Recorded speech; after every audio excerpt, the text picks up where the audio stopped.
Welcome back to the Voice Weekly recap. My name is Sean. And I'm Chris. And we have reached the end of the blind auditions. Woohoo, we did it. It was a fun ride. So now we get to go home, right? Yeah, that's it. Right, tour's over. They picked 64 people, and we're satisfied with that. It was 60. Oh, yeah, I didn't even do the math. Yeah. That's a lot of people. I know. That's a huge amount of people. And Wow. that's going to lead us into what I think is one of the most exciting things about The Voice, which is battle rounds. I cannot wait. Yeah, we'll wax nostalgic a little bit at the end of the podcast about battle rounds. But let's talk about what happened on this week's show. Monday night was the only blind audition show they had. Tuesday night, they did have a little recap episode where they kind of highlighted some of the best of the season, which made me wonder the whole time I was watching it whether these people were the people that win battles. I don't know. Maybe. And then also they gave us a cute little behind-the-scenes look at some of the judges', various... Like Blake's flower in his ear. Right. Christina telling them that they're all divas, Yes. whether or not they realize it. That was great. Everyone's sitting on their couch at home going, yeah, duh, you're all Yeah, divas. hello. So Monday night was a pretty good show, and we saw some great... even this late in the game, I saw some people that I really liked. Oh, me too. And opening it up was Natalie Hernandez. She is a 15-year-old from Florida. I said that she had a great natural ability. I think she's really young at 15. She's inexperienced, but I definitely liked her. Great start to the show. Oh, yeah, I was really happy with that. I gave her a 4, and I just listened to her. Like, I heard some issues in there, but I can attribute that to her age. For how young she is and how raw she is. But she's such a good talent. Like, right from the start, I was like, this is going to be awesome. She sang a Taylor Swift song called White Horse that I don't know at all. And probably because I didn't know it was Taylor Swift, I was able to just appreciate her singing because I wasn't like, ugh, Taylor Swift. Yeah. Not that I hate Taylor Swift. Taylor Swift is also from around here. Remember when we talked about Christina being from here? Yes. Taylor Swift is from freaking Reading.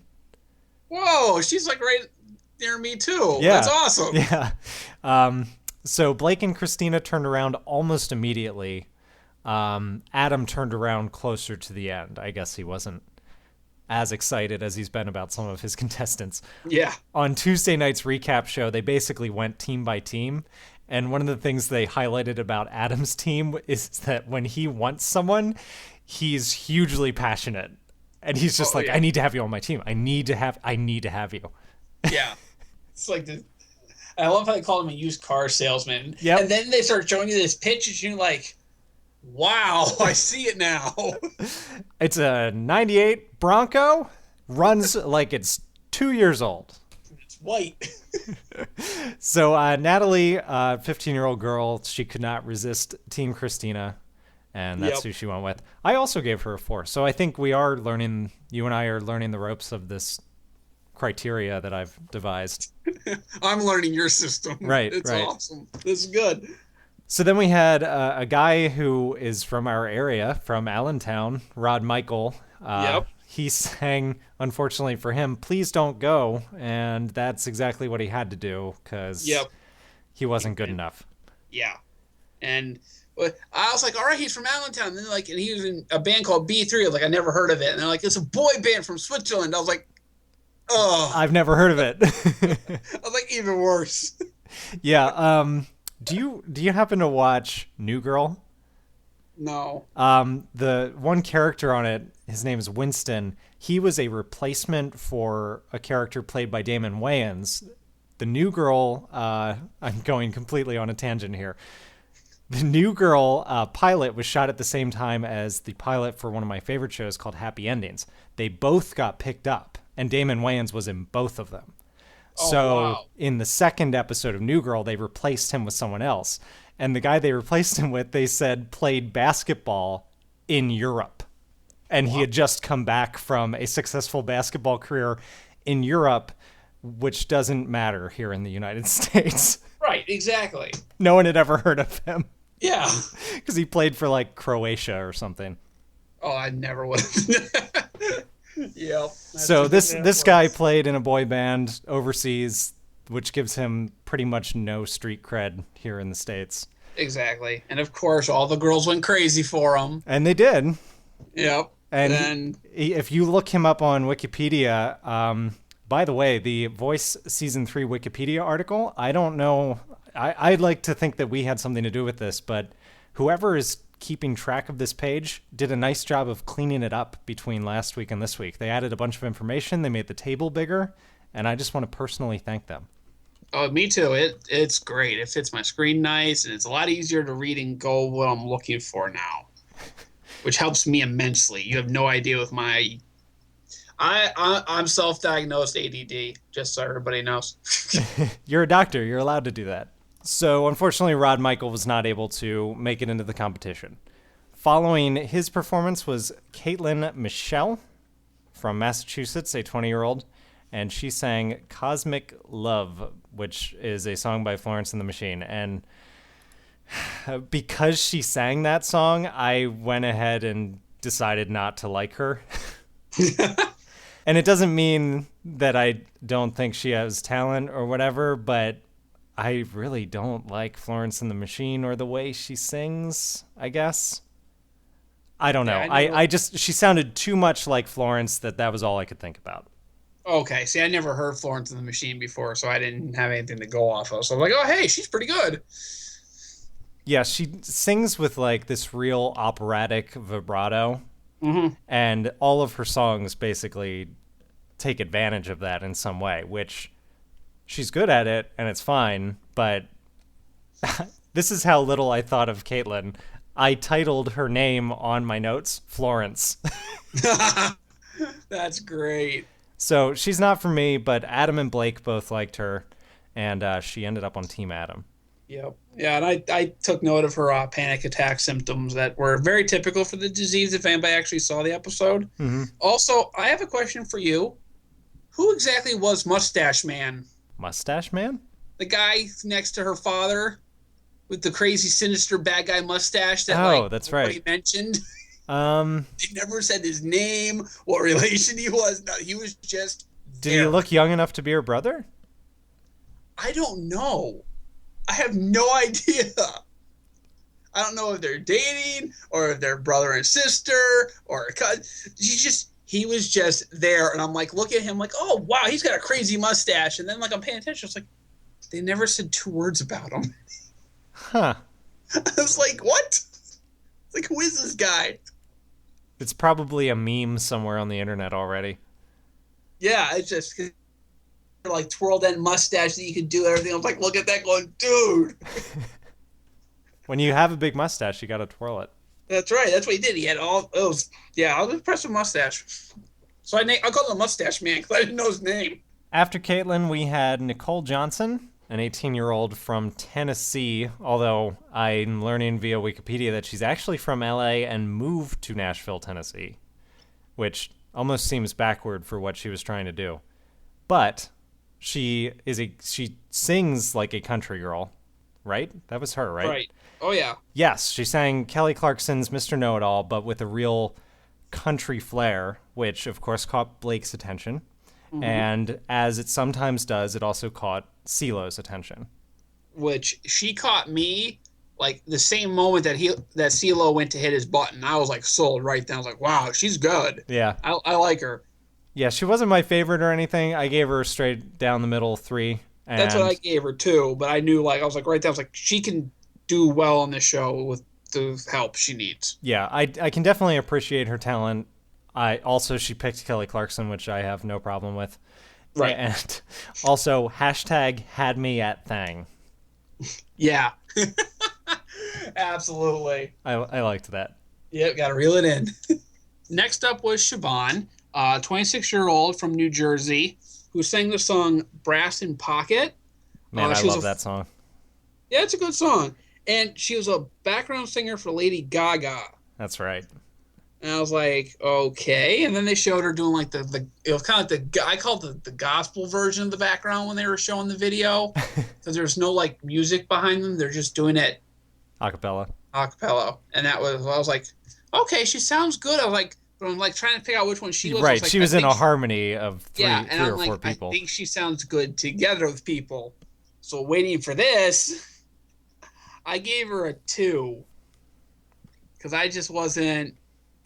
I don't know. I wasn't sold on it as much when she was by herself because she had too many. I thought she had too many issues during the song. Yeah, this was the point during the show. Like, I liked Natalie starting the show. I was slightly dazzled by her. And then every contestant that they were getting through after her, I kept it started to dawn on me like maybe we're so late in the game that my favorite contestants are already past. And Siobhan was like the next one that I was like, yeah, I think we're probably past my favorite people. They're already in the competition. Yeah. I think I might be wrong, but I didn't know that at the time. So CeeLo and Blake turned around for Siobhan, and she went with Team CeeLo. Yeah, and then after she was chosen, they played a Lady Gaga song. Of course they did. Which didn't shock me at all. I think it was Edge of Glory. Yes, it was. Because it's fitting, because she's on the Edge of Glory. Oh, yeah. Yeah. Right. After Siobhan was Kayla Narez from California. She sang this awesome song. Have you ever heard this song before, American Boy? I don't think so. It is by Estelle, who I don't know a single other song by her, and it's got a verse in it rapped by Kanye, which is the reason that I know it, because I freaking love Kanye. And this is a great song, and Kayla freaking nailed it. Oh, yeah, she was phenomenal. So my opinion of the show going downhill was instantly reversed. Yeah, I thought I was really happy when she sang, too. 17-year-old definitely has a huge amount of talent, and she's inexperienced, and she sounded that good. Yeah, that's crazy. Christina used the word effortless. Christina used that word. Yeah, that's awesome. Yeah, that's ridiculous. I couldn't even, like... And, like, I just thought she got better and better as she went through, and, like, it was...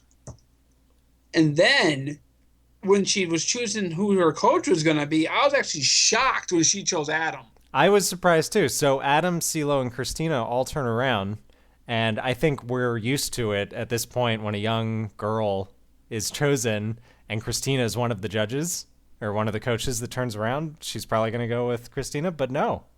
Yeah, especially when she says, Christina's songs got her to start singing. I was like, done, game over. I know who this person's going to. And then she goes, and I'm sorry. And she said, I was like, what? No. And like, I'm moving closer. She's like, but I'm going to have to go with, I'm like, no way. She goes, Adam. I was like, what? Like, it was totally... I don't know. Maybe she wanted to go with the coach who'd won. Maybe she just has, she doesn't want to be under the diva. Maybe. I don't know. That's going to be interesting. After Kayla was Celica. I think it was Celica because I misspelled it like 3 times. And I actually, now I see in my notes, I still don't have it spelled right. Celica Westbrook. Seriously, I hate this song. I hate this song. She sang this song 1,000 Years by Christina Perri, which I know really well because I hear it every day at work. It's from the freaking Twilight soundtrack. Right. And it just drives me insane.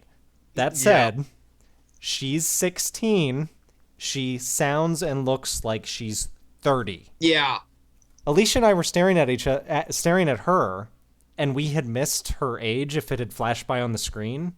And all of a sudden I was like, wait, how old is she? Like after she started singing, and Alicia said, I don't know. I thought they said that she was 16. And I was like, that can't possibly be right. Yeah, I was shocked when they said her age. I was like, I could not believe it. She does not sound 16. She does not look 16. No. She could easily get in a bar. Yeah, absolutely. So definitely great voice. I gave her a 4 despite her, what I would call a bad song choice for me personally. Yeah, I ignored the song choice part of it and gave her a 5 because I was like, and maybe that was the 5 because she was originally from Pennsylvania and I thought hometown. She gets a bonus. Yeah, exactly. Bonus points. So at this point, Adam's team is full. Kayla was his last addition. So she actually got a full chair turnaround. She got CeeLo, Christina, and Blake. And she went with Team Christina, which filled up Christina's team. After Celica, we had a couple. I mean, now we're down to only 2 judges. So I would imagine they started seeing a lot of people that Blake and CeeLo, neither of them were interested in. The next person to come up that got chair's turn was a 46-year-old recent grandfather, although he didn't really look like a grandfather. No, he did not. His name is Rudy Parris, and he sang a slightly countrified version of Every Breath You Take by the Police. Yeah. So what did you think of Rudy? Voice-wise, I thought he was great. Yeah, he's solid. Yeah, I gave him a 4. I thought he was really good. He had really good control. I thought he looked like how do you describe him? Because he had like the jewelry on that made me think country a little bit. But looking at him, he looks like a southwestern country, like Arizona. Yeah, something like that. Like I kind of put him as a mix of like somebody I expected to see from like more rock music with the country flair to him. Right. Yes, I guess I get the best that. way to describe it.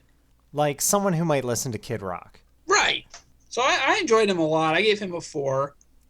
He got CeeLo and Blake to turn around, so he got the full thing. Right. Only 2. They each only had 1 spot left, so this was them fighting over it for the last spot. And he chose Blake, which didn't surprise me with his country kind of flair to it. Right. Yep. Seemed natural. Yeah, seemed like a really good choice for him. I'm going to reiterate that I don't think it's possible for anyone over 40 to win this competition. Right. I liked the guy, and he sounded great, but I don't think he belongs in this competition. Yeah, I don't know if he's going to get... Because even like going back and like looking at... Because every time they filled a team, they would go back over how it started with the first person that judge took, and then here's the other people a couple on the highlights. team. Yeah, and I go through them, I'm looking going, no, I like those people more. Right. As it was popping through. So after Rudy, we got a package from the guy who was clearly going to be the last guy. They didn't really try and bury that fact. And what was really interesting and totally coincidental and kind of almost like divine providence, this guy, Cody Belew, wanted to be on Team CeeLo. And he did not know going into the audition that CeeLo was the only one who had any room left on his team. And not only that, he only had 1 spot left. Yeah, it was like perfect. Like you cannot, if you try to plan this, you couldn't do it any better. And he had no idea. And I really enjoyed his performance too. I freaking loved his performance. Yeah, it was great. And then at the end of it, I should mention he sang Hard to Handle. Yeah, Hard to Handle is originally by Otis Redding, which CeeLo mentioned when he started talking. But the version that most people are familiar with, and the one that Cody was really singing, is the Black Crowes version. Right. Which is just a hard rocker, like like a stadium anthem kind of thing. Like everyone hears this song at like a baseball game or whatever. Right, exactly. And CeeLo turned practically the last second. Sorry, repeat your line. You cut out. That's okay. So, we good? Yep. Okay. So CeeLo turned around to like practically the last second. It was the last note. Like Cody was bowing, like, and he turned around and walked away from the crowd just to like as the lights went down. Had no idea that CeeLo turned around. Starts acting like he didn't make it. Yeah, he's acting all composed and like, oh well, thanks for the opportunity. Yeah, and like doesn't even look down the floor in front of him to see the big white line going up there.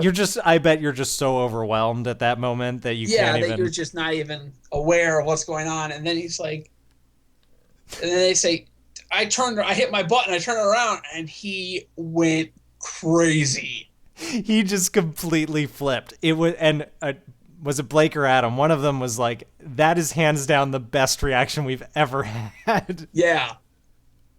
And it was great. I was really happy for him because he got on the coach's team he wanted, like, desperately. And not only did he want it, I think he belongs there. Oh, yeah, absolutely. I don't know if this guy is a finals guy, but he better make it to public voting because I want to vote for him. Yeah, he was great. Yeah, I think what's interesting about reactions is most of the time the people can't react because they're still singing. Right. Most of the time it's not like a judge turns around at the last possible second and then they have time to do this. But I've never seen it where a contestant was completely unaware that he had been picked and then got to find out. That was just amazing. Yeah. And then my question was, because now we've gotten through all the contestants now, and now CeeLo's team's full, is what would have happened if CeeLo didn't turn around for him? Because from what we can tell, he's the last guy. Yeah, well, no. CeeLo had an opening. He wasn't the last guy. They had a whole room full of people waiting to go. Okay. I like, because they're pegging him as the last guy. I was like, so CeeLo doesn't turn around, what do they do? Like, you know, like, am I not be able to watch it as much as I wanted to in the past because of lack of ability, for a better word? Comes back to bite me again. But then after that, they showed a preview of the battle rounds coming up. This is going to be very interesting because basically if you've never watched before, or if you're not watching, you're just listening to this for S's and G's, as I say. Battle rounds cuts the entire field in half, but it doesn't do it by pitting teams against each other. It pits the teams against themselves. So each coach's team of 16 people is going to be faced off one by one and eliminated down to 8. And that's really harsh. Yeah. But now there's a new feature this year called the Steal. I'm very excited to see what happens with this. Yeah. They still haven't really given us any rules like about the way that the Steal works. I'm sure we'll get it first thing next week. Right. Because I'm curious, do they do it after the performance? Or is it they're trying to pick up the person who got eliminated because they like them? It's going to be interesting. I don't know. I don't know how it's going to work. I can't wait to find out though, because especially because you see the preview and they're there whacking the buttons like crazy. Yeah. And I'm guessing it's whoever hits it the most in a certain amount of time wins. Right, that's what it is.